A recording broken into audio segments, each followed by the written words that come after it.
Hello everyone, welcome to Kiran सिको academy. आज आपण घेऊन आलो आहोत महाराष्ट्र TET 2025 23 नोव्हेंबरचा पेपर ॲनालिसिस आणि कंप्लीट आन्सर की. 23 नोव्हेंबरचा तुम्ही दिलाच असेल, तर हा व्हिडिओ तुमच्यासाठी खूप महत्त्वाचा आहे. ह्या व्हिडिओमध्ये आपण पाहणार आहोत सेक्शन वाईज प्रत्येक प्रश्नांचे थेट आन्सर की, कोणते प्रश्न सोपे होते, कोणते मॉडरेट आणि कोणते कठीण, एक्सपेक्टेड कट ऑफ आणि पुढची तयारी कशी करावी. आजचा पेपर एकूण बॅलेन्स प्लस कन्सेप्ट बेस होता आणि काही प्रश्न NCERT व स्टेट बोर्ड यावरही आधारित होते. त्यामुळे हा पूर्ण ॲनालिसिस तुम्हाला पुढील परीक्षांसाठी खूप उपयुक्त ठरणार आहे. म्हणून व्हिडिओ शेवटपर्यंत नक्की बघा. चला तर सुरू करूया. प्रश्न पहिला, योग्य पर्याय वापरून मन पूर्ण करा. देखल्या देवा, उत्तर आहे दंडवत. प्रश्न दुसरा, आरती प्रभू या नावाने काव्यलेखन करणारे साहित्यिक कोण? उत्तर 3 चित्र्य खानोलकर. प्रश्न तिसरा, पुढीलपैकी कोणते पुस्तक पु ल देशपांडे यांनी लिहिलेले नाही? उत्तर 1 अमृतवेल. प्रश्न चौथा, आकांक्षा घरी गेली वाक्याचा प्रकार कोणता? उत्तर 4 स्वार्थी. प्रश्न पाचवा, कुणी झाडाच्या फांद्यावर चढले या वाक्यातील विभक्ती ओळखा. आन्सर 4 षष्टी अनेकवचन. प्रश्न सहावा, इक प्रत्यय लावता न येणारा शब्द कोणता? उत्तर 2 वाचा.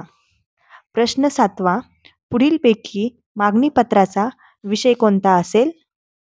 उत्तर 4 विद्यार्थी भंडारासाठी स्टेशनरी घेणे.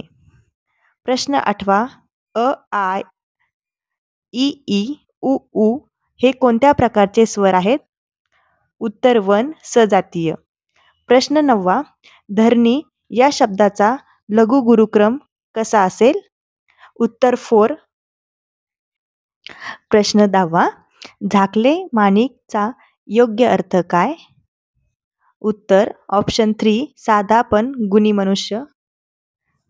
प्रश्न 11वा, पुढीलपैकी शुद्ध शब्द ओळखा. उत्तर ऑप्शन 2 वायुपुत्र. प्रश्न 12, पुढीलपैकी वचन नियमाच्या दृष्टीने गटात न बसणारा शब्द कोणता? उत्तर ऑप्शन 1 फुले.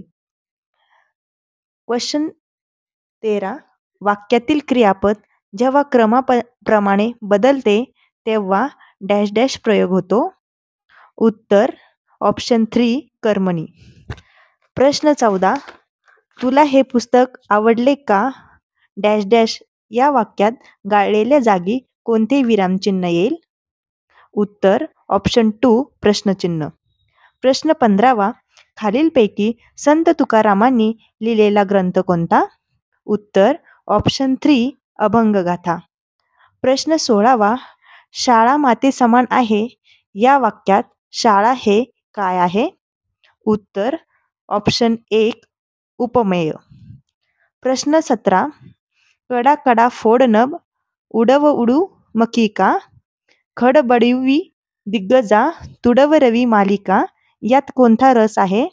उत्तर ऑप्शन 1 रौद्र. प्रश्न 18वा, तुला काय पाहिजे या वाक्यातील काय शब्द कोणत्या प्रकारचे सर्वनाम आहे? उत्तर ऑप्शन 3 प्रश्नार्थक. प्रश्न 19वा, माधुरी माझ्या बहिणीची मुलगी आहे या वाक्यात किती नामे आली आहेत? उत्तर ऑप्शन 3 प्रश्न 20वा, विनीताने लाडू खाल्ला या वाक्याचे अपूर्ण भविष्यकाळी रूप कोणते? उत्तर ऑप्शन 2 विनीता लाडू खात असेल. प्रश्न 21वा, स्वभाव प्लस उक्ती याचा योग्य संधी शब्द कोणता?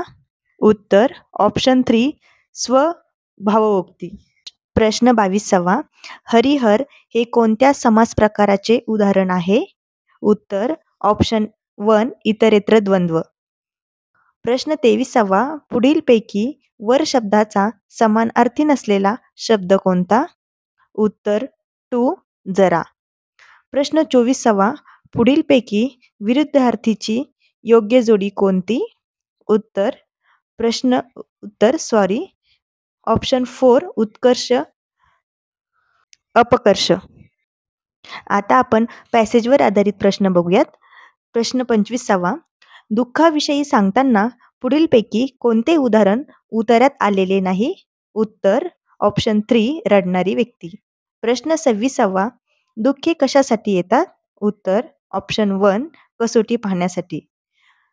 प्रश्न 27वा. उतार्यातून लेखकाचा कसा दृष्टिकोन प्रतीत होतो? उत्तर ऑप्शन 1 सकारात्मक. आता आपण कवितेवर आधारित प्रश्न बघूया. प्रश्न 28वा. कळीसाठी कोण वाट पाहत आहेत? उत्तर ऑप्शन 3 सूर्याचा किरण. प्रश्न 29वा. पुढीलपैकी कोणता निर्धार कळीच्या मनात नाही? उत्तर ऑप्शन 1 सूर्य होण्याचा. प्रश्न 30वा. कवितेतील कळी म्हणजे कोण असावे? उत्तर ऑप्शन 4 जन्माला येणारी मुलगी. तर विद्यार्थी मित्रांनो, हे होते मराठीचे 30 क्वेश्चन. तर यावरून आपल्याला असं दिसतंय की पेपरची लेवल ही मॉडरेट होती. तर यावरून तुम्ही तुमचा स्कोर काढू शकता आणि तुमचा स्कोर कमेंटमध्ये नक्की कळवा. भेटूया पुढच्या व्हिडिओमध्ये. Thank you.